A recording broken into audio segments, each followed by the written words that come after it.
This is Marlene with Miami Ghost Chronicles, and I want to welcome you to another episode of Stories of the Supernatural. Wherever you find us, whether it's a video or podcast on your favorite platform, please like and subscribe to us so that you can get notification of when a new show is released. You can also find us on major social media platforms. If you go to MiamiGhostChronicles.com, you can find links to the videos or MP3 files, which you can download and enjoy without commercial interruptions. If you're into classic horror, ghost, and adventure stories, I narrate Nightshade Diary, and you can find links at nightshadediary.com. If scary stories are your bag, and listening to encounters with cryptids, ghosts, dogmen, and other weird creatures sends a shiver up your spine, then go to supernaturalstorytime.com for links to our weekly podcasts.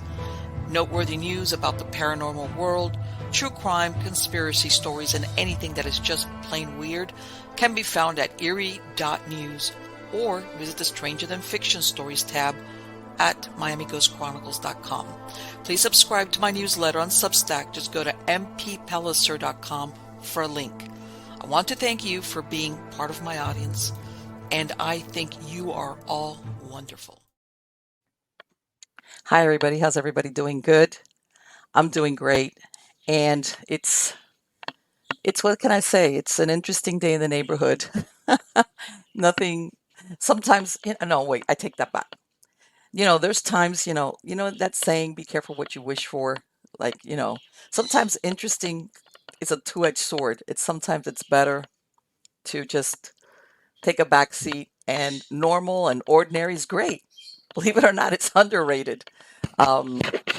To some people it's boring, but there's a middle ground between, and I've used this quote before from Louis L'Amour, which is adventure is a romantic name for trouble. And sometimes when nothing's happening, it's a good thing. It's a good thing. So again, I'm looking at it from, I'm fine with, normal ebb and flow day after day. Because sometimes, it helps you prepare for when, things come out of left field. And like I said, nothing unusual with my animals, because they're like kids, every once in a while when you think everything is fine, they do something or not do something. So everything is fine. And yes, I do have my enforcer here just to keep the troops, And I know, again, I'm going to reiterate, I am going to do the show for Halloween, and because like I've done it every year, I know people are asking me, and everybody says, well, believe it or not, Halloween will be around here pretty soon. People don't realize time flies when you're having fun, and even when you're not. But yeah, I'm going to do, like I did the Mardi Gras one. And I'm also going, and I've had people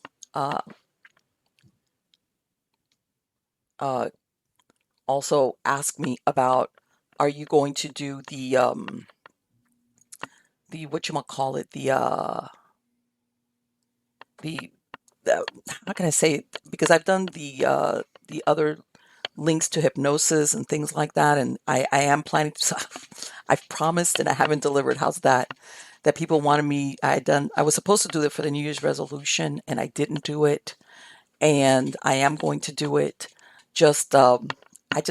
How's this? I get to be too much of a perfectionist, and I want to do something, but if it's not the right thing, it's like I talk myself out of it. So, but I am going to come through and do it. How's that?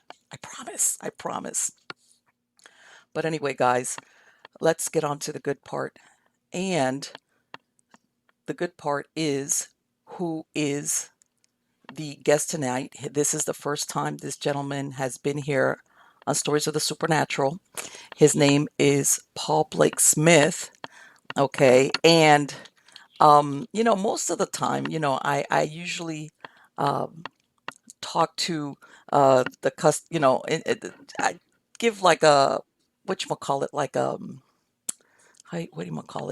an intro about a person, but sometimes I find that I decided this time I'm going to let the guest introduce themselves. So if you would be so kind, could you do that? Go ahead and tell us about yourself, Paul. I'm from Cape Girardeau, Missouri, originally. That was my hometown. And we had, as I discovered many years after my birth, I won't tell you when that was, but my birthday was yesterday. Oh, happy birthday. Thank you. That in 1941, when my grandfather was a judge in Cape Girardeau and my dad was a little boy, we had, apparently, I believe it's true, an extraterrestrial spaceship crash in a farm field just outside of town. And as I began to hear the story more and more, I wanted to read a book about this. So I kept waiting and waiting, and a little paragraph would appear in a UFO book here and there. And I thought, well, I'm tired of waiting. I'll research the darn thing myself. And I did, and it turned out pretty well. That was my first and second book. Recently, my publisher died. Oh boy. And yeah, his son took over the business and folded it. So you can't get those books right now. But I have a new improved book on the Cape Girardeau UFO crash of 1941, and I hope to get that out later this year with a new publisher. So Okay. reviewing all of that, I found a couple of really fascinating stories that also have never been in book form. And one of them is the great Miami UFO story we're going to talk about tonight. It's like Yes. perfect for your show. I'm glad you had Yes. me on. Yes. It Yes. involves the president of the United States, maybe the most famous entertainer in the world, who lived in Miami, and Yes. what they did one night in February of 1973. Right. And a lot of people that haven't been alive that long. But yes, and I know that that comedian is Jackie Gleason, right? Right. Ralph Cramden of the Honeymooners. Yes, And that's what everybody knows him. yeah, and even Or on the from Smokey and Honeymooners, the Bandit, yeah, well, the that's true, sheriff. yeah. And when he filmed the sequels to those, by the way, he made sure they were all filmed in Miami so he could just get up out of his own bed.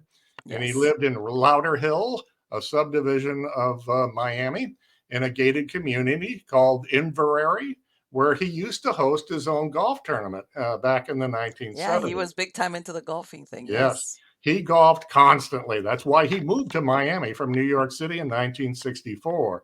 He had what he called a UFO house, this circular house that he had custom built with telescopes and a Tesla coil and ham radios for trying to contact spaceships, because Jackie Gleason in private was just nuts about the subject. He wanted to make alien contact. He lived for stories of UFOs and aliens and would He call was up. ahead of his time in a way. Yeah, he sure was. And he risked his career doing this. Mm-hmm. Should anyone hear this kind of stuff, because they might have thought he got a little loopy. But most people didn't talk about these subjects. They weren't mainstream in the 50s. No. Jackie No, didn't people. care. Yeah. Well, people He, don't realize it because nowadays it's like very common or mainstream. But back then you'd get that look like what? Yeah, space cadet. They called you a nut Yeah. or a kook. But Yes. Jackie had fame and fortune on his side. So people would talk to him, and he would call up UFO book authors, and the subject of their books, like UFO experiencers and people who cite these things, and ask them every sort of detailed question. And he just wanted that information badly. He offered at one point $50,000 to anyone that can show me proof, hard proof of extraterrestrial visitation. That did not get answered, so he upped it to 100,000, and a few years later, 500,000, and by the early 70s, he upped it to $1 million. $1 million for anyone who could show him the hard proof of a spaceship or an aliens or something like that. Mm-hmm. Now, that was a drop in the bucket for old Jackie, who made up to $14 million per year, custom built house and the finest cars. He spent quite lavishly. He felt it was worth it if he got what he wanted. So he was quite serious. And I think the president of the United States, Richard Nixon, in early 1973, needed some hush money for his Watergate burglars and their attorneys. And I think he took Jackie up on that offer. And decided to show. Hey, you know what? I never thought it was that. Yeah. Well, Nixon was in big trouble privately. His Watergate burglars were threatening to talk to the media, to congressional investigators, the FBI. Nixon wanted them to keep quiet. Don't talk about this break-in that happened on his watch. And Nixon may have known about it. So he wanted some hush money. And on the You know Watergate, what? yeah, God, that is incredible. I had yeah. never thought of that angle. You know And that? so Jackie spent freely. He was a Nixon supporter. They shared the same attorney, a man named Herb Kalmbach, who went to jail for distributing large bundles of cash to the Watergate burglars to keep their mouth shut. So we can really put two and two together and come up with an incentive for Jackie and Nixon. Why would Nixon go for this? Because he needed the money badly. You know what? My God, I had never looked at it from, I mean, I had heard, you hear rumors back then, like you said, it was not mainstream, but you'll hear whispers, especially when you lived in South Florida, that this took place or that Jackie Gleason, he had this interest in the UFOs, but it was kind of like, almost you want to think it was a Miami thing that people in Miami knew about, but I never thought of that angle right there, but it makes sense. Otherwise, why would Nixon risk national security to Yeah, show a yes, with an civilian? entertainer, right? Yeah, Jackie Gleason had no military, no government, no intelligence backgrounds whatsoever. He was a friend of J. Edgar Hoover, considered an FBI informant privately. I've seen the documents. And also, he was a Freemason. He was well connected with people in government. And he was good friends with Jerry Ford, the next president, who was also a Freemason. And they shared exciting secrets. So, this was the motive for Mr. Nixon to say, all right, he's probably sick of Jackie bringing this up. Jackie was so obsessed with UFOs and aliens and Do everything. you, let me ask you, do you think that, how's this? I'm trying to think of this. Do you, did Jackie Gleason's interest did he ever see anything? Is that why he was so interested in it? Or was this just somebody that whispered in his ear, hey, these things are real? He had heard so many stories and was so Okay. obsessed that he did give an interview in the 1950s to TV Guide magazine and said, I've Mm-hmm. never seen one. And by the early 70s, he did give another interview and said, I've seen some, and in the Okay. Miami area. So there's another little clue that might tell us what he saw. So Okay. Jackie was living in Lauderhill and hosting his own golf tournament in February of 1973 on a Monday. Rather odd. Jackie wanted the biggest prize money, the best celebrities, Joe DiMaggio and New York Yankee greats, baseball players. You'll remember well the '73 Miami Dolphins Super Bowl champ, Yes. Coach Yes, it just so Shula, happened. yeah, Larry The Zonka. coach's son attended my school, and I Oh, remember getting oh, to school on there. Monday, and it was swarmed with the press. And everybody was like, huh? Because when you're in school, you really don't follow. But yeah, that I do Yeah. remember that. Yeah. Jackie invited them over, and they were all part. Well, not everyone, but all the stars like Zonka and Kick and Coach Shula Yes. and other Dolphins were part of his golf tournament, which was televised on CBS. The special guest on Monday, February 19th, was Richard Nixon, Jackie's buddy, who sat down in a helicopter on a special chopper pad on the golf course. And they got out and they got into, Jackie greeted him. They got into a golf cart and they went buzzing over to the press, put up some Mm-hmm. microphones and held a press conference. And so it made the papers the next day, Jackie and Nixon buddying up together for this celebrity invitational pro-am golf course. And so there's the hard proof. And when I went back to Mr. Nixon's presidential records, yes, it's in there that he visited Jackie that afternoon. It's what the two of them are alleged to have done that night. And what do you know? There's a page removed from the Nixon presidential records about 8:30, and you don't find out what Nixon was doing for the rest of the night. The key time in question. Obviously, they didn't want this found out, so they So pulled that up. like that itinerary stuff that they keep track of all of a sudden. Right. Why am I not surprised? Yeah, it's no shock, but Nixon's chopper pilot knew how to get to Jackie's house by landing on this chopper pad on the golf course where Jackie lived on the 18th green. Would have been a short walk for Jackie or a golf cart ride to go right over there at night around 9 o'clock when a chopper set down and to be taken directly to Homestead Air Force Base about 30 Yes. miles south of Miami. That's where Nixon went in and out all the time. He visited South Florida 55 times during his presidency, which was, of course, cut short because of his resignation. 55 Let me tell times. you something. I remember, well, later on, even though the Homestead Air Force Base did remain there, back then Gotcha. it was basically, it was a very important base because it was Yeah. right there at the southern end of Florida. Yeah. And there was always rumors that a lot of things were flying in and out Yes, of that's what Homestead I Air found Force out and put in Base. my book. Yeah, and that before Nixon, it was Kennedy who had a place in Palm Beach, and we used Homestead Air Force Base. Mm-hmm. And so Yes. Nixon had a home in San Clemente, California, and it's customary for presidents to just stay with wealthy friends and pay them back when he went on vacation. But for some reason, as soon as he became president, Nixon bought a little beachfront home. It was just a little cinder block house. It wasn't fancy in Key Biscayne. And he would take Mm-hmm. a chopper from Homestead to Key Biscayne and a little chopper pad set right outside his home. It was so handy for him. So he Right. went down the coast from DC to Homestead Air Force Base 55 times. And so What? you kind of want, 55 yeah, times? in his presidency, like, why are you down here so often? Yes. God, Unless that is a something lot. big is going on, and he wants to Yes. keep tabs on it. So Jackie may have caught wind of that, but one night Jackie said on the day of the golf tournament, he got a phone call and he went taking off into the night. And his wife said he came back around midnight and he was pale, ashen. She said he was haggard looking, like, what happened to you?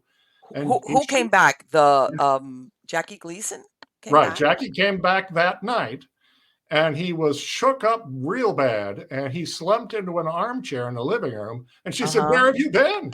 And he had to come up with an answer, so he blurted out the truth.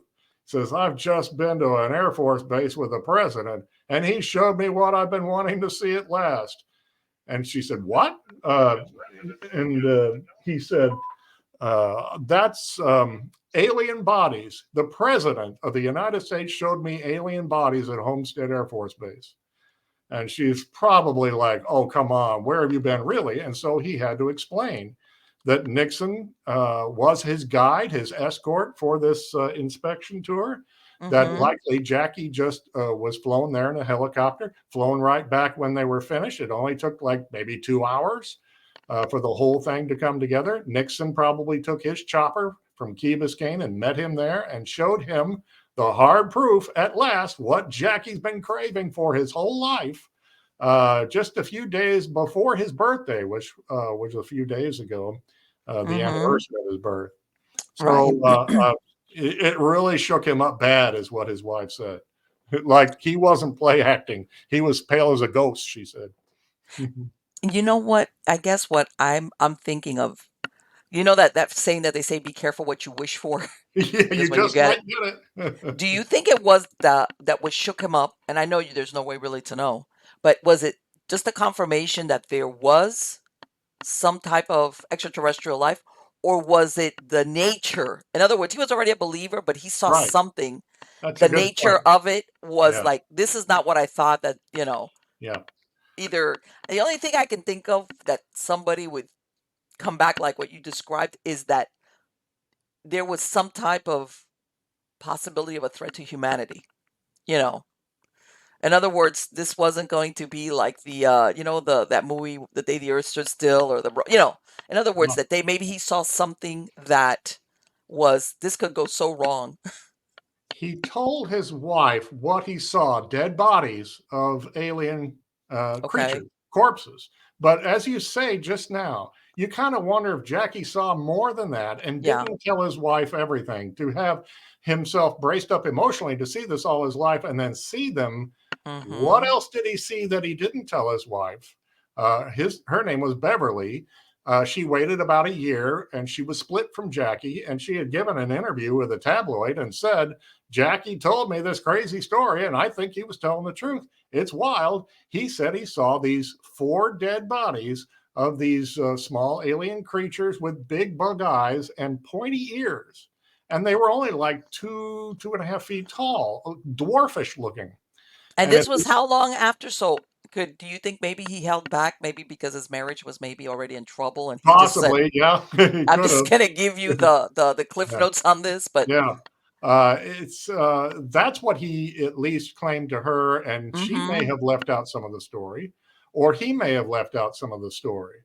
But if you've ever heard of the 1955 Hopkinsville, Kentucky Yes, I have. UFO landing and the little aliens that attacked the Yes. Sutton family, the Mm-hmm. description matches perfectly with the little pointy ears, and they were dwarfish and creepy Yes. looking. So Yeah, I'm that they thinking, called them like goblins. Yeah, like yeah. And goblins. so that's kind of just exactly really what Jackie described to his wife. And when she told this to a tabloid in 1974, a year later, Jackie read it and he blew his top. He picked up the phone and called her and said, you're never to talk about this. This never happened. I never said anything about it. So people, including the media, bombarded Jackie with interview requests and said, please tell us about this alien thing. He says, I have no comment. I refuse to comment. He didn't say it's a bunch of nonsense. Don't believe her. She's making it up. He never said that ever his whole life. And so he just said, I don't want to talk about it. And so they split up permanently, got a divorce. And in Mm-hmm. 1983, she wrote her own one-page article for the National Enquirer and said it all over again and pulled out a few more details that he was so upset. When he came home, he would thunder with anger against the government for hiding the truth from the American public. That he was really angry, that he saw the proof. They've got the bodies, he said, and they won't tell us. They won't show this to us. And then he said, she said that his mood swings would change and then he'd just get giddy with excitement. He was all on a natural high that night and in the weeks to come. That Mm-hmm. she said that he was all excited because he was shown the hard proof above all American citizens. He got the hard proof at last. He got his money's worth, apparently. He saw the bodies. I don't know if he was allowed to touch them. And there's one rumor, can't Mm-hmm. confirm it, that says that Jackie was then taken from this secret lab, a laboratory on a secluded part of Homestead Air Force Base, and taken nearby to a hangar where there was a silver disc, a craft, Wow. and supposedly it was up in the air and it was like activated and it was being held down by cables, and that Jackie got an eyeful of that, and that was also part of what just left him bulldozed. And you know what this, and you tell me if you've come across this either directly or indirectly, where I've heard that talking about if you were even the president down, disclosing about the UFOs and extraterrestrials, like that there were agencies that this was, you could not do that. Yeah, Basically, I'm sure. Yeah, it's this was like, interesting no, that no, you yeah, can't.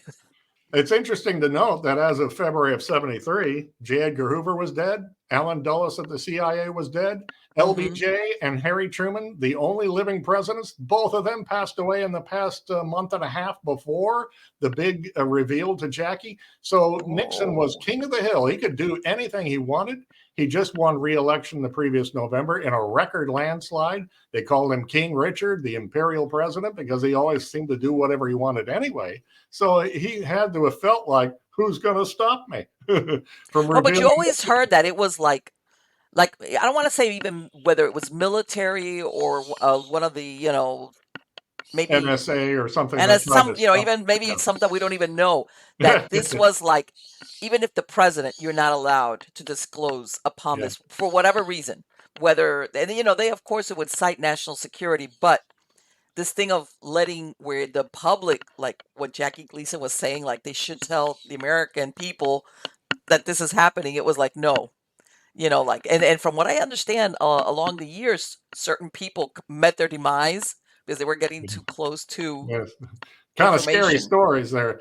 Jackie said that he was sworn to secrecy by Nixon before they left Hmm. the airbase and he was flown home.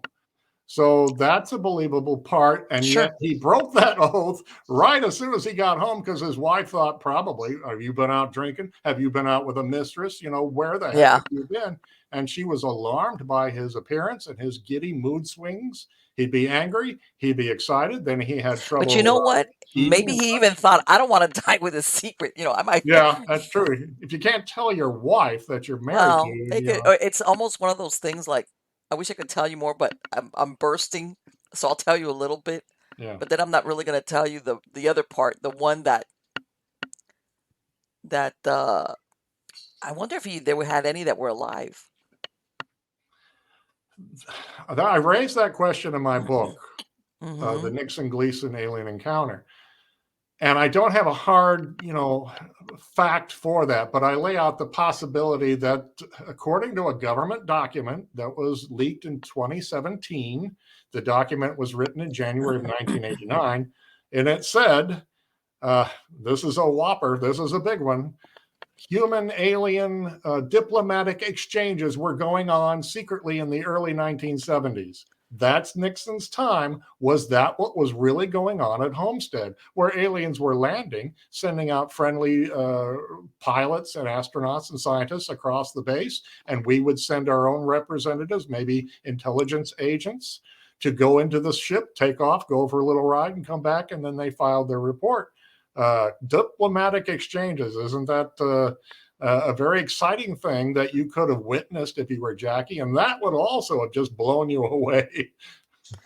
I'm just, no, yes, that's like an understatement because you always think of, I don't know, you would think that somebody who's all excited about seeing something and when they see it, it's like they're not going to be wigged out. They're wigged out, but not the way you're talking about, Yeah, which leads me to believe he must have seen something, for lack of a right. better word, disturbing. Yeah, hopefully not. And he came back in one piece. And it's funny that he did not act hardly at all, barely on TV for years, and Mm-hmm. hardly at all in the movies for like 3 or 4 years until Smokey and the Bandit came along, Right. and he took that part. So he was really shook up. He didn't really want to work. He had trouble eating, sleeping. Jackie was notorious for drinking, so that wasn't Right. probably a big change. And he chain smoked a lot, and Yes, this right. caught up to That's him in the late or the mid 1980s. He had cancer and all kinds of health problems, heart disease and such, and he died in 1987 without giving a firm interview. He refused to comment when confronted on the story for the rest of his life. Again, he could have said this is a bunch of silly business. It never happened. Now, there was an article online that came out just as my book came out and said mm-hmm. that Jackie had told some show business friends that he is assured we are being visited. And they said, "Oh, how do you know?" And all he would reply is, "Nixon showed me the proof." And that's all he wanted to say. Privately, he would admit, "Nixon showed me the proof."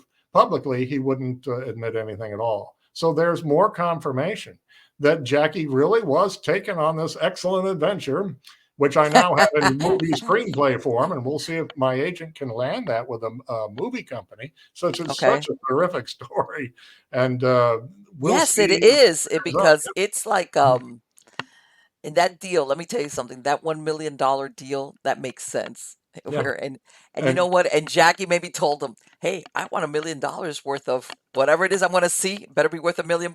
And he got it, I guess. $1 million gets our attention today. Like we'd like to have that, but it was worth a way Oh, lot more back then. It was a yes, huge yeah, amount. And Nixon could have done a million things with his $1 million, paid these people, gone off and bought a yacht or something, and yeah. bought some more lawyers or something, and Well, maybe, and also I'm thinking he probably trusted Jackie Gleason enough to know when I show you this, I know that you're going to keep this to yourself. yeah, he trusted him, He which trusted was him, right? a It's bit of not a like mistake right it's off the like, yeah, bat. you know what? If even if I need the money, I can't show you this because I know you're going to blab it to like you're going to leave whatever the hangar or wherever it is, and you're going to run off. But maybe he had a relationship with Jackie Gleason that he knew him well enough to know. I know you're going to keep this to yourself, whatever it is I show you. It is Um, speculation on my part, but it is a fact that Jackie's golf partner that weekend was Bob Hope, who was even wealthier and a bigger supporter than Jackie of Richard Nixon. And records show that Hope was at the golf tournament that day. He had golfed previously with Nixon. He would go on to defend Nixon all through Watergate. And if there was anyone that you could tap another $1 million from, it would be Bob Hope, and he knew how to keep his mouth shut. And I mhm. don't know whether Bob did, but I'm suspicious. Bob went home and designed and had built his own UFO house. You can see it to this day. It started construction in the spring of '73, some months after the encounter with Nixon and Gleason, and possibly Hope could have gone along for the ride. It's called a UFO House of Palm Springs. You can look it up. It's still there. It's this circular house on the edge of a cliff with big bay windows, just like Jackie's was in Chesterfield, outside Westchester, I beg your pardon, outside New York Hold on City. a minute. This Yeah. is incredible. Yeah. Wow. So Wow. why would Bob Hope suddenly come up with a desire for his own UFO Hold house on a minute. right after the big Gleason Nixon Let me story? tell you something. The timing on that is just a tad Yeah. suspicious. Just a little suspicious, isn't it? And of all the subjects, Bob Hope and UFOs, I tried to research it and Let me see really if didn't I seem can to show talk it about here. it. Yeah. There it is. Oh, There's there it is. the That's a strange looking weird. UFO. That Yeah. is an unusual house. Of That all is the houses Bob could have helped design and build, why this? yes, exactly. And this was right after Right. that. I checked the president's records, and in the days before he flew down to Florida for this Mm-hmm. trip, he called Bob Hope to make sure Bob's going to be there, right? And Bob said, "Yes, I'm going to be at Jackie's golf tournament. I'll be there on the 19th, February 19th." That's the exact anniversary date of another story. Whoops, over this hand of President Eisenhower's February 19th, 1954 encounter at Edwards Air Force Base. And who was Eisenhower's vice president? Richard Nixon. That's right. And so, exactly on the same exact day, some people feel, and it's quite possible, that Eisenhower communicated with human like aliens and set forth a kind of treaty that would have been maybe renewed every year or every 10 years or something. So, maybe Nixon had to be at an Air Force base regarding extraterrestrial matters and this treaty, and he invited Jackie along, figured kill two birds with one stone. Now, that's a little speculative on my part, but it makes sense. And Nixon was asked once by a biographer, what about space aliens? And Nixon gave his opinion on everything. For that, he just clammed up and said, he raised his eyebrows, according to the biographer, and didn't want to talk about it. So there's another thing that you could say, well, Nixon had nothing to do with extraterrestrials. That's not proof. But it is also suspicious that Mr. Nixon would talk about any subject and would just raise his eyebrows like that and say nothing. Jackie said nothing to the public, as I've mentioned, but we all know he was obsessed, even as far back as his honeymooners day, when he had a special episode written for him in which he put on a costume that he made around the house for a masquerade party, and he declared, "I am the man from space." You You know remember what? that I kind of episode? remember that. Uh-oh. They're going to a costume party, and Jackie takes off knobs from appliances and a metal board, and he puts on this pair of sunglasses, and he pretends. Here's your Yeah, book yeah. that There's the the cover of it. Nixon-Gleason alien encounter. Right. And people, you know what? A lot of people do not know about this. You hear so many stories, Roswell this and all that, and a lot of people are not aware, don't remember about that there was that. Like I said, I only thought Miami people kind of had heard about this. Yeah, Uh, it's a great story, and I researched it as much as possible. I always like to give readers their money's worth and put in as much citation resources and various quotes from actual people and steer clear of crazy conspiracy theories that there were evil aliens and attacks and all this nonsense. And if I have to use speculation, I'll do that. But I pointed out to the reader just logical speculation. But the facts are, as we've seen, Nixon was in town that day, butting up with with Jackie Gleason. They were friends.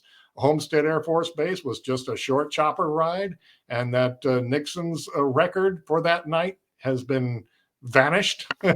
You're not allowed to that's see that. that Yeah, right there. yeah. I'm telling you, that's what a coincidence, huh? Yeah. His records begin the next morning when he got up, ate breakfast, and flew back to Homestead Air Force Base, boarded Air Force One after a few minutes with his family, and flew north to, I think, South Carolina or something. Here we And go. Jackie continued his golf tournament. So, yeah, there's the two of them There's golfing. Nixon and Yeah, that was Jackie just a few Gleason. days, that photo, before the astronauts landing on the moon in July of 1969. Nixon came down to Wow. hobnob with Jackie and they're all excited about the Apollo space mission. And so, again, Jackie was fascinated by space. The astronauts lived not far away at Cape Canaveral and such. Yeah, And right up the so it coast. was just a natural fit. Everyone seemed to come to Miami in those days. Yeah, well, you remember the BB Rebozo was also Yeah. that on Key Biscayne, which is, there were visits. I remember that taking Oh, yeah. The house place. next door, actually. And they buddied Mm-hmm. up and went boating and went golfing Yes. together, and they were extremely close. Yes, yes, yes, yes.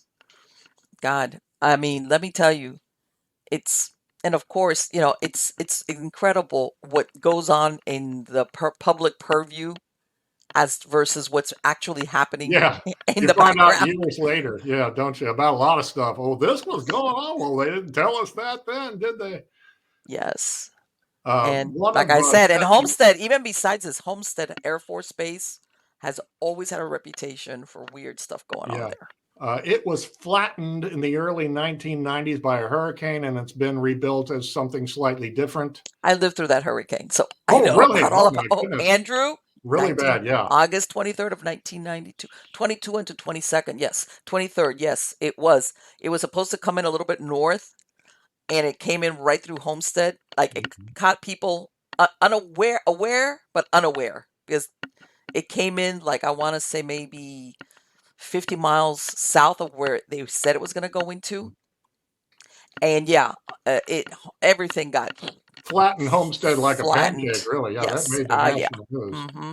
So yeah. I don't really believe in curses, but you got to wonder if there was a curse on this because Jackie suffered from poor health for many years, and his career went into a real nosedive until he got that Smokey and the Bandit role, and he passed away from various health issues. His house actually caught fire in Inverary at one point, had to be Really? largely rebuilt. Yeah. Nixon's house was, he sold it as soon as his presidency was over and never went back. And it was bulldozed by a wealthy new owner. It's been flattened, it's gone. Homestead Air Force Base, as we knew it then, is gone. A Yes. number of people associated with Jackie or Nixon met pretty bad fates. Uh, Yes. it's kind of spooky that You Nixon remember what I said is earlier that admired in sometimes Watergate. people sometimes, and I'm not saying, but there's like almost like a slew of people surrounding UFO disclosure that meet weird or Yeah. unusual or untimely demises that you could say, well, could be a coincidence, but after a while, yeah. Or in this case, like what you said, a curse. But There was a story from some NASA scientists, and this made the news in some cases. They started showing up mysteriously dead, suicided, victim of a robbery murder. They found one of the scientists' body stuffed in a tree. And there was like up to 15 or so scientists who just happened to be associated with this one top secret program who ended up dead. And I'm thinking, you don't want to work for NASA, do you? that's talk about a Deadpool. Wow. Apparently you're expendable. I know sometimes there are natural deaths in life, like some Sure, of you're us, right. but Yeah. when they start mounting up into the like over a dozen, it starts to get awfully suspicious. And a number of UFO researchers have met some untimely fates, but again, natural or something caused by people who don't want you to talk. I've Right, or never, people that are not suicidal all of a sudden yeah, commit suicide. That kind of like, what? He did what? yeah. Yeah, that kind of thing. Yes. Yeah, so it's a little scary. I don't think Jackie was bothered by anyone, but I'm sure he was a little rattled when his wife wrote this story in She must have been 1983. like, I'm gonna, what was it? To the Yeah. moon.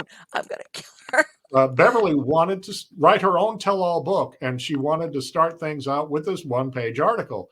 Jackie called her up the second time this happened, chewed her out, said, I told you not to talk about this. You're not to say anything. And she clammed up for nearly for the rest of her life. She gave one more interview in the year 2000 and stuck to her story, didn't change a thing, said, Jackie told me this. I believed him.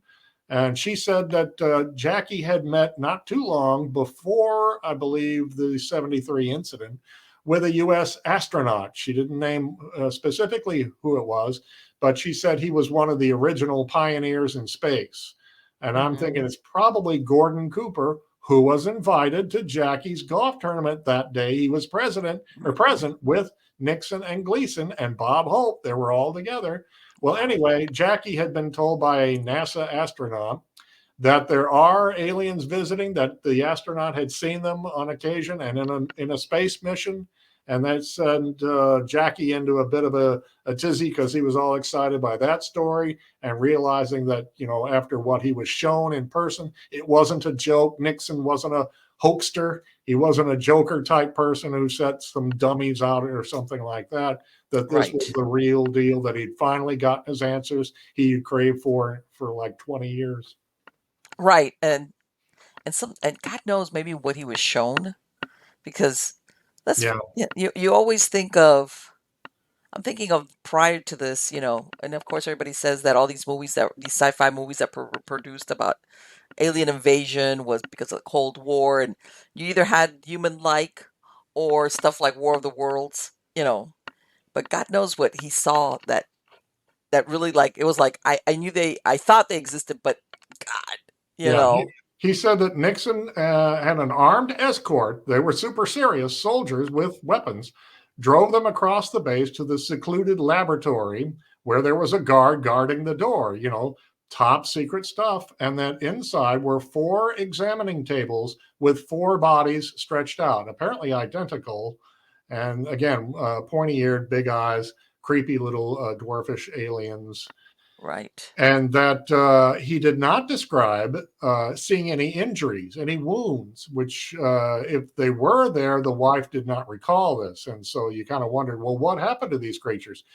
Jackie said, there must have been a crash nearby for these bodies to be here. But that's kind of specious reasoning. Nixon could have ordered them from any lab or air base in the country, fly these in and stick these in this laboratory because I'm the commander in chief and I say so. I want my friend to see this. And so it doesn't have to have been from a nearby crash. but then who knows?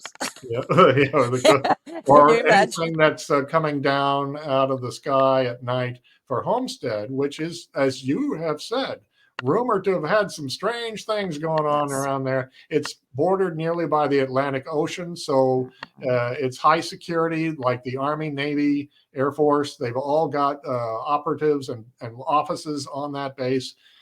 They're keeping an eye on Castro's Cuba, Yeah. communist This Cuba. is before I moved Um, up here. I mean, I grew up in Miami, but right before I lived in Homestead, so I'm very familiar oh, with okay. that. Wow.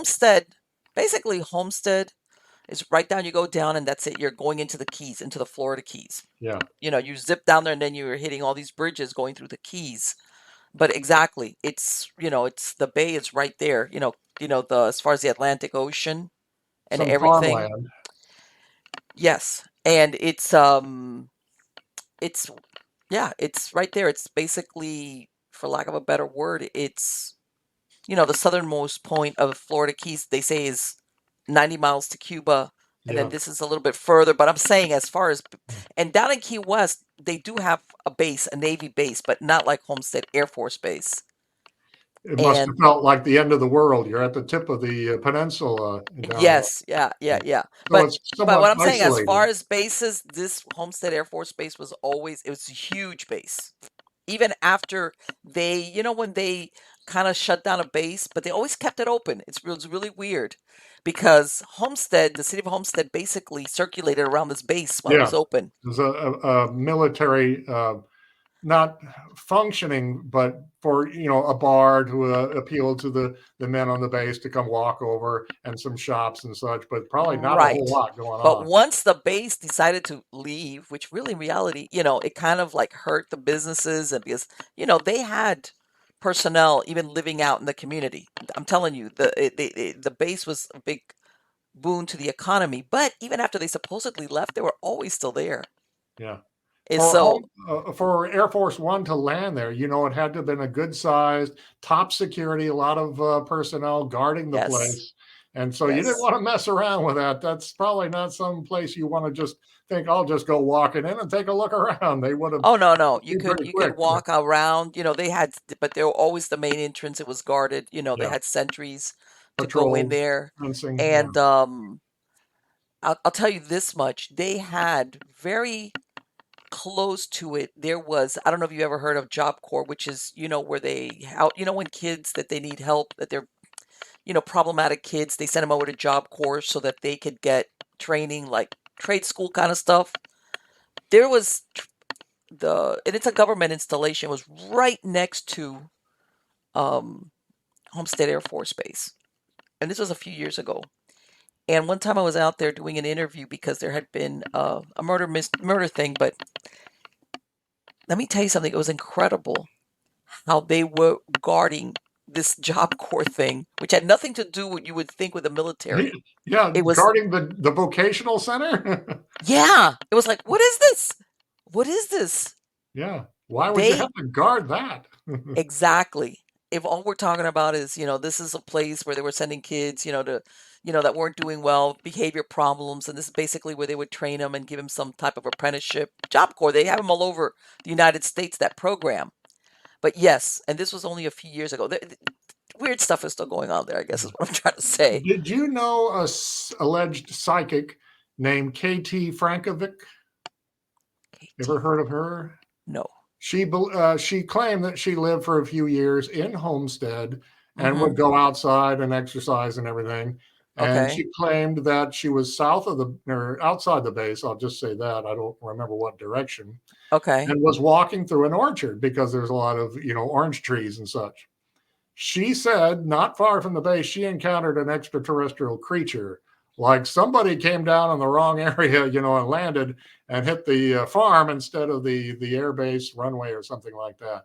And she turned around and got her tail out of there fast. But I thought that was an interesting story that other people have cited UFOs over the years, mostly at night. And then, of course, off the coast is the part of the so called Bermuda Triangle, Yes, of which, course. yeah, and there's some strange stories there that I don't know what to think. Even Geraldo Rivera said that he took a sailboat through the Bermuda Triangle Yes, and he did. encountered this spacecraft overhead, a circular Yes, disc. I saw He that. I was saw serious, that. yeah. And He was a so, young guy. He was yeah, still unknown. He yeah. wasn't that well. He wasn't the Geraldo Rivera. Everybody, Let me explain a little bit about Homestead, what she's describing. Homestead, there's a main highway which is called South Dixie. It was South Dixie Highway. This was a very old highway that would take you, as a matter of fact, into the Keys. It was been around. Homestead Air Force Base was on the east side of this, very close to the bay, to the water. West of this was a big swath of agricultural area, but like what she's describing. This was one of the big, big belts in South Florida, even back 100 years ago. All right. So, and talk about lonely, middle of nowhere. Yes.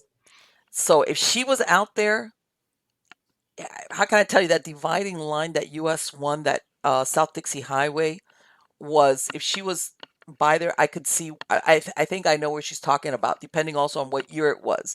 But there was a lot of agriculture out there. West, I, I put this source in my book who said, and I don't know how he knew this unless he was there, Nixon really did show Jackie Gleason the bodies and this spacecraft in a hangar. And he said, you can see that hangar from the highway as you drive it by the base. It's so big and the highway's so close nearby. right. And And then this is the thing, you know what? When you drive by this base, you see a bunch of buildings, but you really don't know. They're no, very nondescript. How's that? yeah, I'm sure the airplane hangar from Jackie's day was flattened by the hurricane in the 1990s. So they had to rebuild them and repurpose that air Mm-hmm. base, and it's still functioning. I'm proud of those people, those personnel who serve our Yes. country down there. It's great. Yes. But I think Yes. a terrific story happened 51 years ago. And I'm glad to get it into book form. I think people will find this really I think fascinating, it's whether you so live in Florida or interesting. I not. feel like going back now and going to, because I grew up there, but again, um, and there was one time also a sighting of that.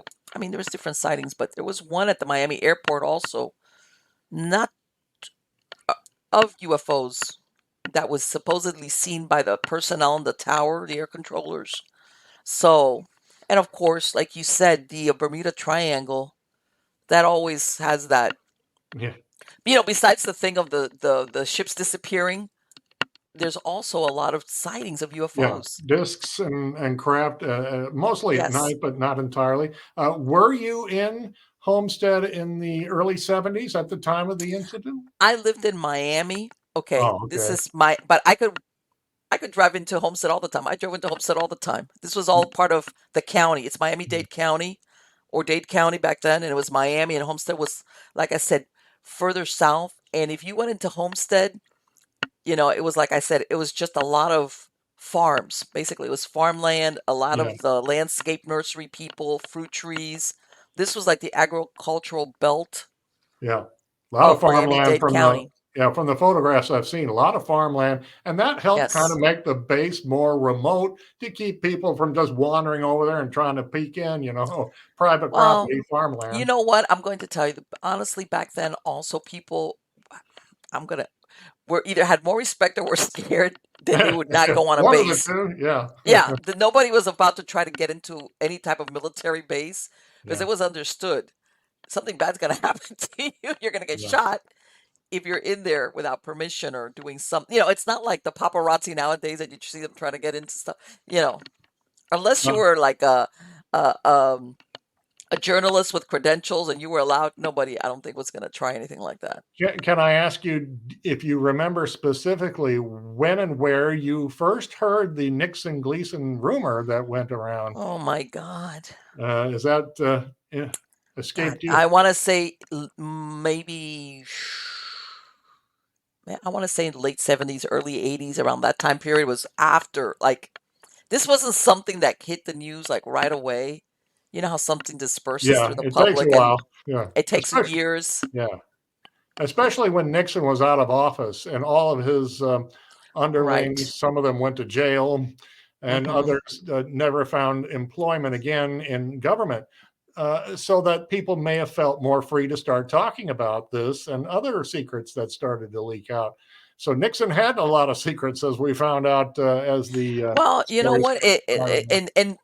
And I think that's part of it. I think that what happened later on with Watergate, kind of like forget the UFO thing with Jackie Gleason. When you look at it, like the more serious, with Nixon versus, that he told an entertainer about UFOs at Homestead Air Force. In Yeah, other words, Nixon's notoriety eclipsed that story altogether back then, is what I'm saying. and until Steven Spielberg movies came along in the late 70s and early 80s, Yes. still UFOs and aliens weren't quite as mainstream as they are today in TVs and movies and graphic novels and serialized in all kinds of form. And there's far more believers and people who are waking up that, we are being visited. We are not alone in the cosmos. And this Jackie Gleason alien witness story is just one little piece of the puzzle. I've seen so many stories now, and stories from cosmologists and scientists, very highly trained, educated people, saying we can speculate pretty clearly now that there are other planet Earths in the cosmos, maybe even on our Milky Way galaxy, and on those planets, human type beings are growing and evolving as we have. So some could be further advanced, some could be less advanced. There could be all kinds of life forms, could be billions of them in the cosmos, and some of them have advanced a space program that could come here through wormholes or Right. In other travel words, it's not interdimensionally. like Yeah, what people think of as in linear. You know how you think of yeah, people right. say, oh, Yeah, light years, yeah, that if they're traveling inter or intradimensionally versus yeah. that's how they do it, in other words. Yeah, It'd be a matter of seconds through their technology to exactly. access our atmosphere and our planet, and not, like put up a big spacecraft with beds and we're going to go to sleep for 20 years as Right. it Yes, takes us there. exactly. Yeah, that's our crude advancement, and Right. we're Well, getting better. you But remember when the Planet of the Apes, the original one, came out with Charlton Heston, that was the sure, whole premise that they had gone to sleep in order to travel. yeah, and then they came back and That gorillas. no, that ending, forget it. That's the one of the best endings for a movie that I had seen in quite a Yeah, while. you You, blew it up. yeah, you damn you, whatever, it's Charlton Heston, of course, does it much better. That was huge back in the day. That was Yes, a great breakthrough in science fiction movies. So there was yes, something. It wasn't about really aliens or spacecraft, but it was something that got people's minds thinking about, going out into space and what we will encounter. And Nixon Mm-hmm. was a big fan of the space program and backed it for a long time. Then we kind of ran out of money and found through all of our missions to the moon, as we see on the screen here, there wasn't a whole lot there besides rocks and dust and So I'm craters. gonna ask you, Paul. I'm Yeah. gonna ask you. Do you think we went to the moon? I believe so. There's just too Okay. many people, astronauts, respectable scientists, NASA Let engineers me that tell you say something. I remember, it was never any doubt. Like, of course we went to the moon. And then now lately, you hear all these things that we never went. That it was all like, and I was like, God, what? Now, however, I will one thing. Why didn't we go back? Once we took the trouble to get yeah. there, why didn't we go back? There's just nothing much we could do. Now, today, they're talking about going back to establish maybe a colony or Mm-hmm. a base that you could land things on. What is most exciting to me is talking about not only going to Mars, but changing the atmosphere, planting grass seed, putting out lots of pasture, and putting in animals and start farming Mars and then having our own colonies and beginning an Earth-like property. It's staggering to think about, but It's like terraforming the yeah, planet. there's the word I'm looking for. And so Mm-hmm. it could be a real reality decades from now. The idea of going to Mars, it's still a bit of a long trip, but Well, you know what? I would even think of, which is, the in other words, go to from the moon, and then from the moon, yeah, from there you, right. like, in Let's other start words, with the moon. And let's right. terraform the moon first and then use that as a launching pad, escaping Earth's gravity. And the Chinese and the Russians and Now everybody's landing on the India, moon, yeah, even they're though all they're aiming to go to the unmanned. moon. Yeah. And Yeah. it's a shame we landed a craft recently and it tipped over. Yes. So Yeah, it's but still everybody has the same problem. Who was it? Was it the Russians or the Japanese also had a problem landing there? Because basically it's unmanned. They're doing it remotely. right. So, and I guess, you know, even though it doesn't look like it, if you don't land in the right place, or if there's a crater, or, or something like that. And also, I think that they also ran into a problem. I think it was the Japanese, where some of their, I guess, mechanics is solar powered. And once the moon goes dark, they didn't have any power on Oh, what they had landed. So yeah. basically, they had to wait. And I was like, solar power? Are you kidding me? But I don't know. Yeah. But yeah, but there's a lot of, again, I'm thinking, yeah, they should have kept going, and by now they would have figured stuff like that out. You As know? Jackie would say, bam, zoom to the moon, Alice. He Yes, was God, I obsessed as remember anyone that. else with the moon. Yeah. Yes, yes, The God. honeymooners.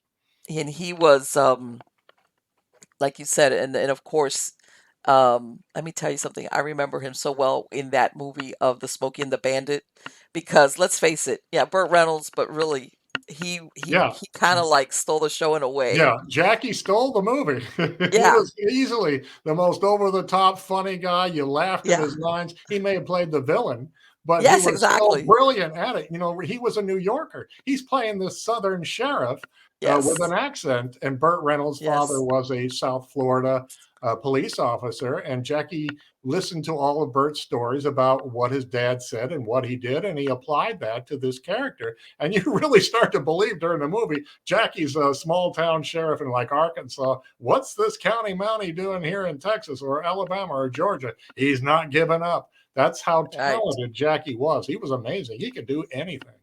Right, because the whole movie was, well, Yeah. He's, obviously anybody that's watched it, but yeah. yeah, it was, and it's like everything else, Yeah, he was. They called him the Great One because he could sing yes, and dance and compose music, and he did the choreography on his show. And he told stand-up jokes. He did mime. He did sketches. He was like a magician. He could just pull comedy out like that. Burt Reynolds says he had us on the floor while filming Smokey and the Bandit, that Jackie would do all these characters and tell funny stories. And Burt said we were on the floor laughing. Our sides hurt. And he was an older man by that time, Jackie right. Gleason. Didn't Trixie, the actress that played Trixie, she died, I think, Just like, passed away like a month ago or so. She was yeah, living yeah, like she was, 97 or so. yeah, Yeah, she was, yeah, way up every, there. because So everybody, the they're whole all cast passed was also away very now. talented. Yeah. Yeah. But they all said that Jackie was mostly a generous, kind man. He did have a temper, You didn't want to cross him when he lost his temper, like with the writers or producers or something. And he hated to rehearse. And I found out why. Why? Jackie had a photographic memory. He could look at a script and it was lodged up here like a visual, and he didn't Hmm. need to rehearse. He liked the spontaneity And of it's what like, he why can't remembered. you do the same thing, right? Yeah. I'm sure. So the other cast members would rehearse, and there'd be a stand-in for Jackie, and he'd just show up on taping day and tape the show. And sometimes he might have forgotten a little of it, but amazingly, they ran through everything, and he knew what to do. And the shows went just great, and they're classics to this day. Yes, they are. So They I'm are. thinking that when he saw this alien body, or four of them in this lab, he kept that visual in his head for the rest of his life. He never forgot it because of his photographic memory, and it shook him up so bad. Let So me ask we you can, something. You think about it that if you're a person, whether you're Jackie Gleason or anybody, and you've learned this information through, of course, a connection, but you're sworn to secrecy yeah, you got and to you be can't betray personally that tell person. somebody. How do you, but then at the same time, you realize, my God, this is monumental as Yeah, far as, I I got to mean, tell somebody. I You gotta, did tell or somebody. why, can I take this to the grave and, and I guess where I'm going with this is he didn't even make a deathbed confession. You hear about people that at the last minute they spill the beans. They say, "Look," because they know they're not long for this world. Yeah, and the day before he died, on his deathbed in Louder Hill, in his Inverary home, still the same house, he had his will changed and left more money to his daughter and to his female secretary. Could Jackie have dictated a statement then that was buried? We don't Oh my know. God! Yeah. Oh, Could they have said, well, we'll just hold on to this for like 50 years and release it? I find that very possible. It hasn't been leaked yet. So right. it was such a momentous event in his life. Uh, I got to believe he might have said to the stenographer writing this down, I got something else I want to tell you, but we haven't seen it yet. hey, okay, let's go down the rabbit hole. They plant whatever this agency is, plants a nurse or somebody in there and says, "You listen, if you see Jackie, start talking about that." Yeah. Or somebody, or maybe they Pull the did, plug. and somebody shows up, one of those men in blacks, and goes, "Yeah, give me that piece of paper." Yeah, really. That's another factor. Like, yeah, I guess so. If you knew he was near death, as many people did, I remember my father at the time showed me a National Enquirer article, Jackie Gleason bad off with cancer near death. And I said, oh, Dad, you can't believe the Enquirer. The Enquirer was dead on. Jackie did die shortly after that article came out. It was the truth. And people around him knew he was dying. He was in physically frail health. He went to the hospital for a while and he said, I want to die in my own bed. Yes. So they got him into an ambulance and took him home, and he died in his own bed. And one of the very few phone calls he took was from Alice, Audrey Meadows, who Mm-hmm. called and spoke to him and said, Ralph, this is Alice. And he perked right up on his deathbed and Oh, spoke to her. Isn't that beautiful? And then he yeah, died that shortly is. thereafter. Yeah. Yeah, but then again, let me tell you something. Talk about the big question mark. Like, and maybe he thought, you know what, forget it. I'm gonna die. They Yeah. can figure it out later on. I'd like to think he said, okay, what's the worst you can do to me? I'm Right. dying That's anyway. why I said Yeah. that. You Yeah. hear about all these people, that for different reasons, either because they're saying that, okay, what are they gonna do to me? I'm gonna die. I'm Yeah. gonna say what I saw. A And few people have come forward like that. I think Philip Corso was another who was in the hmm military, high ranking, and he made a whole book. And the day after Roswell, and said this happened. I'm like 96 or something when he passed away. It came out shortly before he died. And what's the worst you're going to do? You're going to die anyway. exactly. Right. You can't ruin my career. You can't cut off my pension because I'm not gonna need it.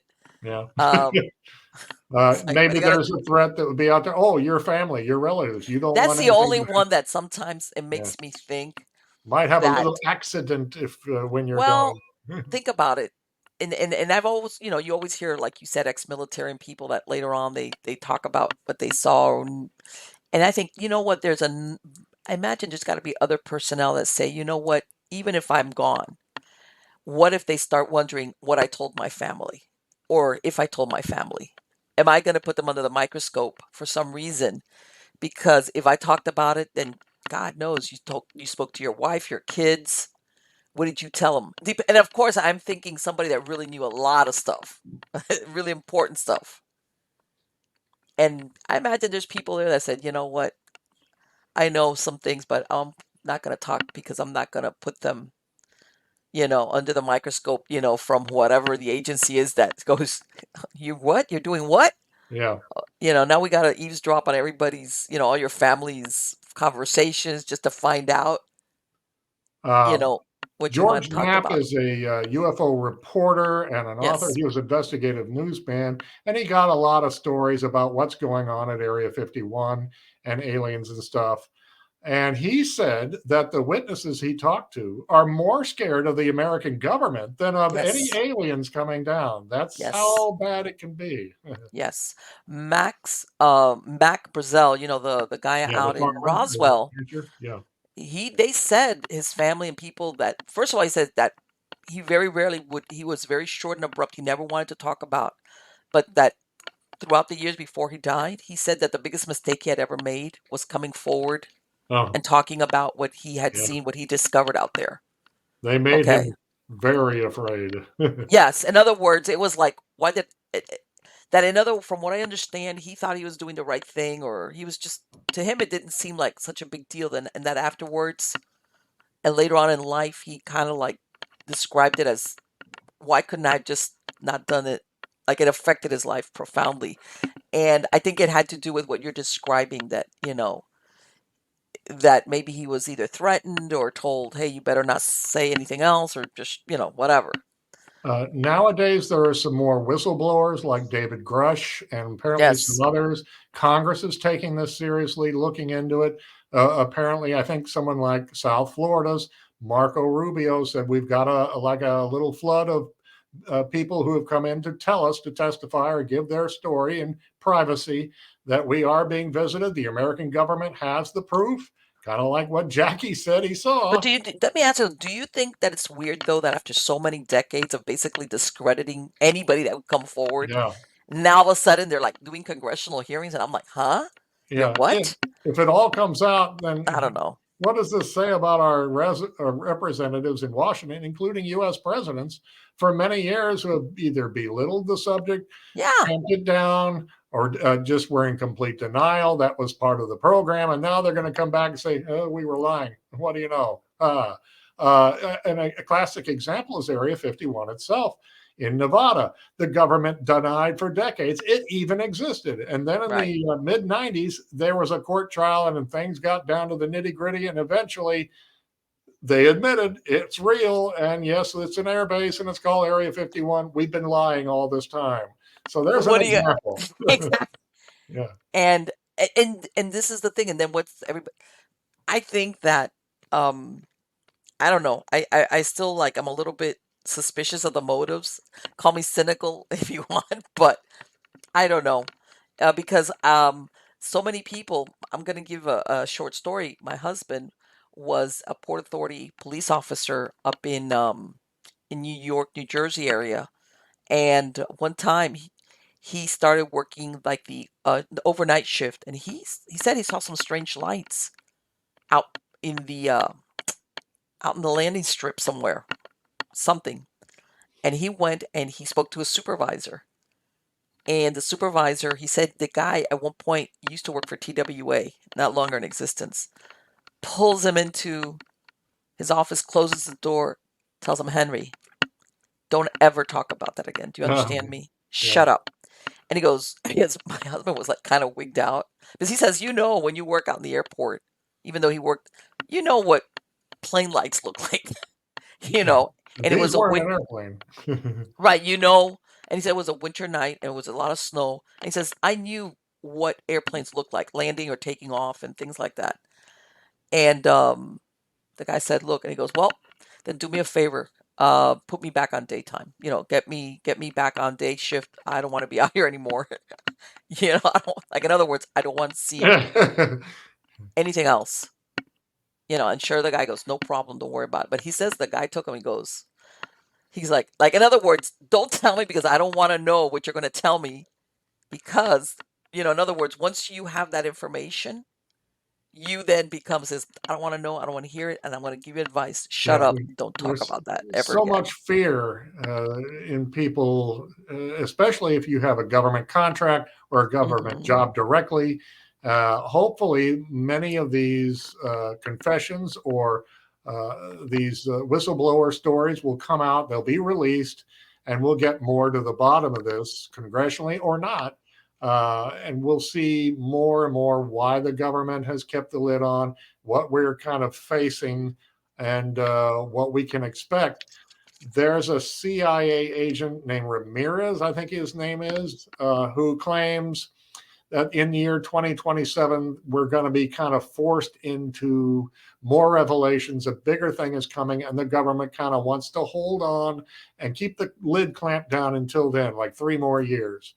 So who knows what's going to happen? I don't know. I don't know. You know what? When people say that, but they don't give the reason why. Okay, they're Yeah, going to because dot dot yeah, dot. yeah. What's coming? Yeah, like, it's like, oh, it's why that.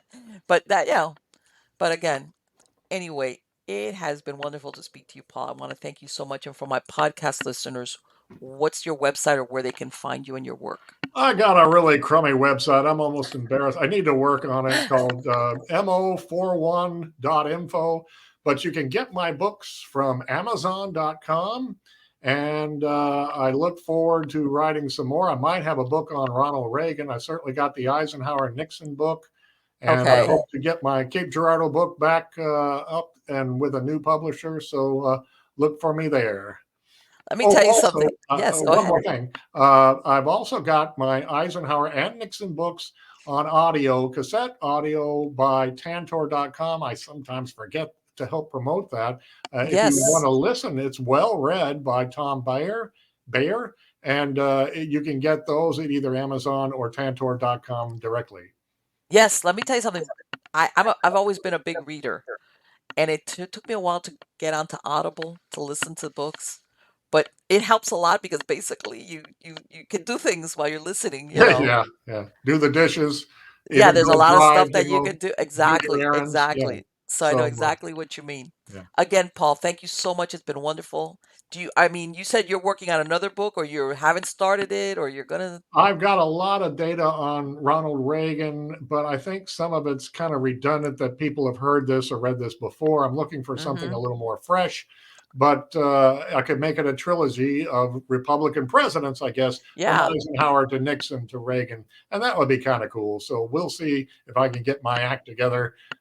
If you out there have any information on President Reagan and aliens, I'm going to put contact a me link on to the your internet. website anyway on the credits of the show for All right. anybody that Uh, they'll that, find you. yeah. So look him up and, Yeah. Don't like, expect much, but if there's yeah, anybody there that you're ready to spill the beans, he's the one yeah. to.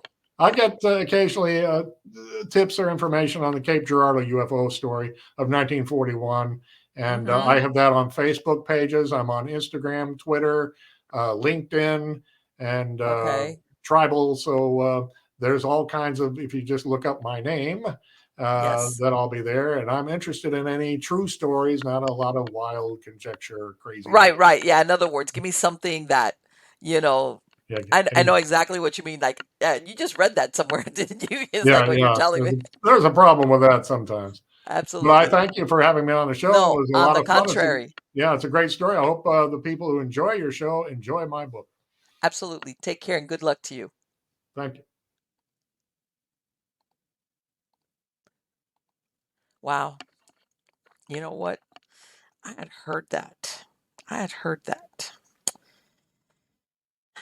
about Nixon and Jackie Gleason. This was a while back. Uh, a while back.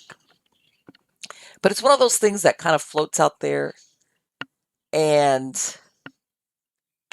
it never.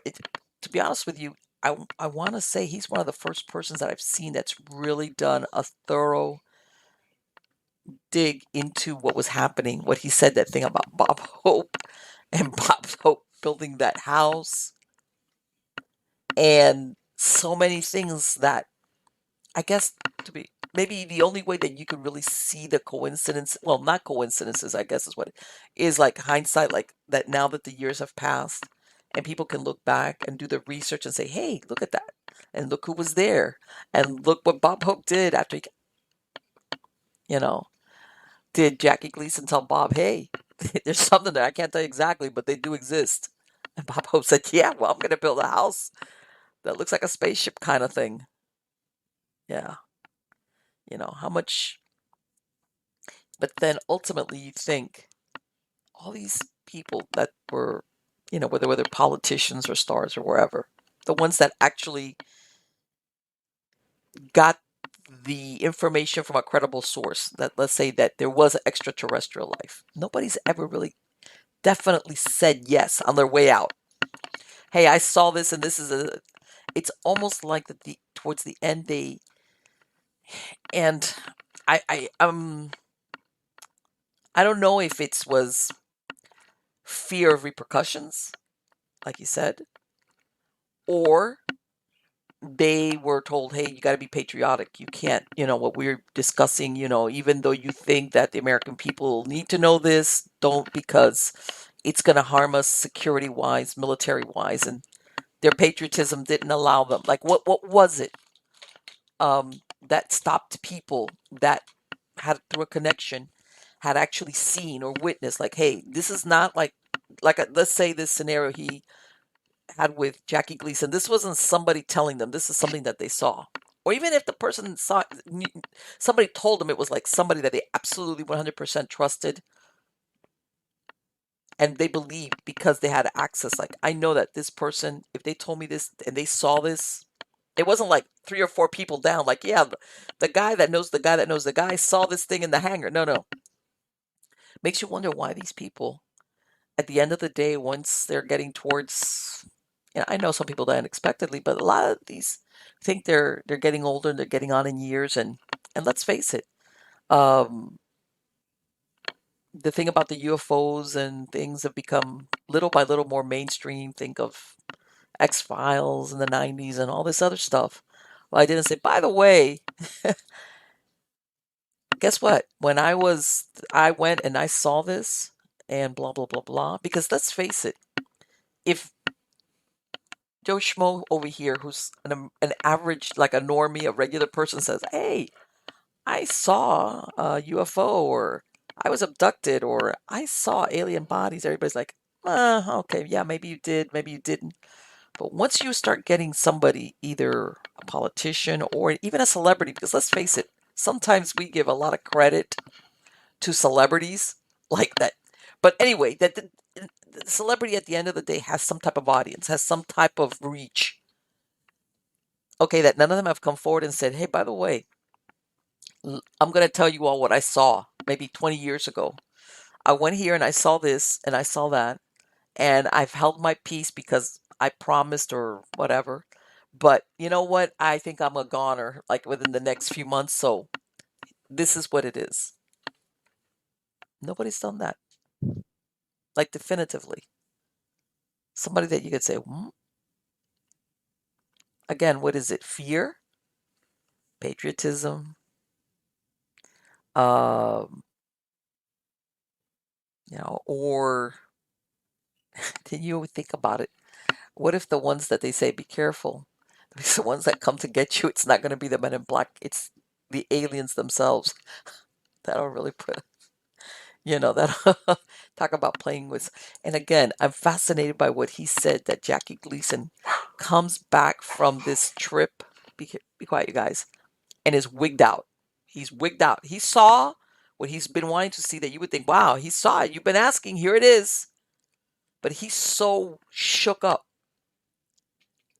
Because I'm thinking, if you believe in this already and you, let's face it, you imagine it.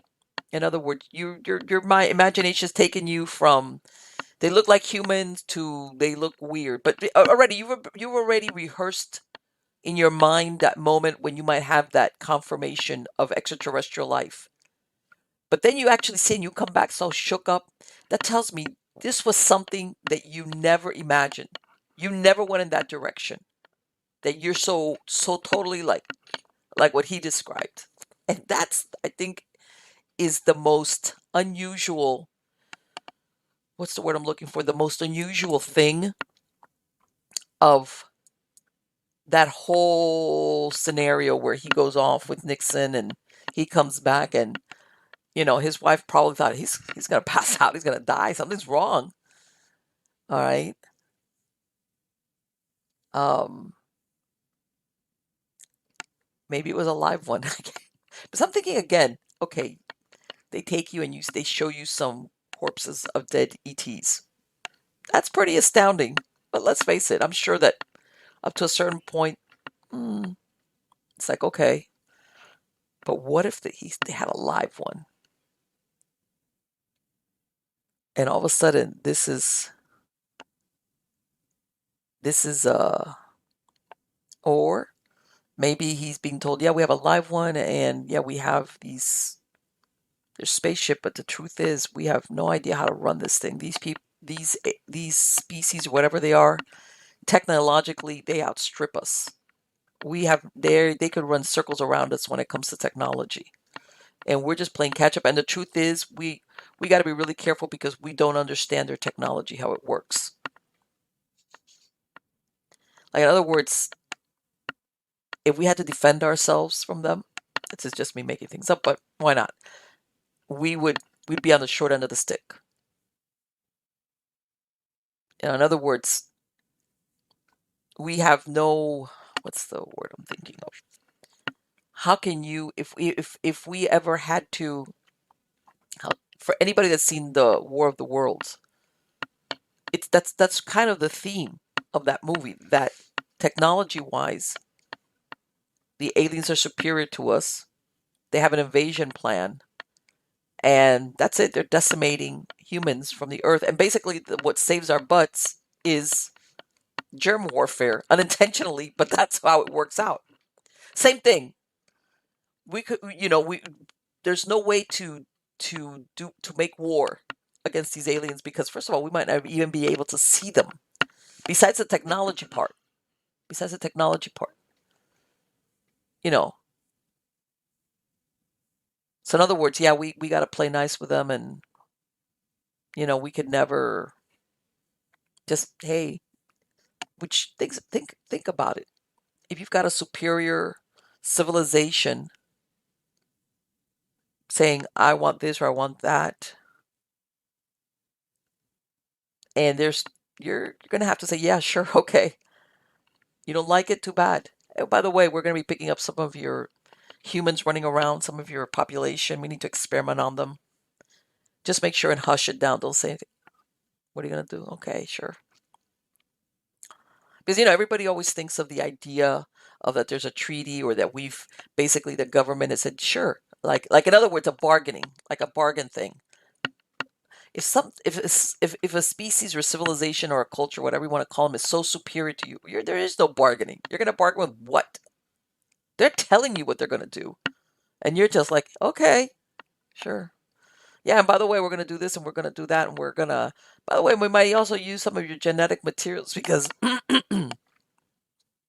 we want to develop a hybrid that can acclimate better to this earth. Just that's if you get told. Like, but what is the government gonna say? Yeah, we had to go along with it. Oh wow, why did you do that? Why did you allow the humans to be? Well, we couldn't do anything about it. What do you mean? No, there was nothing. We couldn't say no. We could say no, and then what? Get obliterated or whatever? There's no position of power. Maybe that's part of it. Maybe that's why Jackie Gleason was also so disturbed in a way when he came back, was because all of a sudden he realized, yeah, there's extraterrestrials, they're visiting, and we are not king of the hill, not king of the mountain. We're not even king of anything. They're running the show, and we're just there going, yes, okay, yes, anything you want, yeah, sure, okay, we're gonna do, okay, okay, sure, and that's just me. Anything, anyway, everything is open to interpretation until what do they say, until the mothership lands on the lawn of the White House or something like that, or on a main highway, I-95 or something, where it's like impossible to overlook. Until then, I guess it's open to any theory. So anyway, guys, please sign up for my newsletter at mppellicer.com, miamighostchronicles.com, Substack. I've got a lot of interesting stuff on there, plus a lot of interesting guests coming up. So please come back every week. And I do appreciate when you spend the time here with me. And I look forward to seeing you next week. Till next time, take care.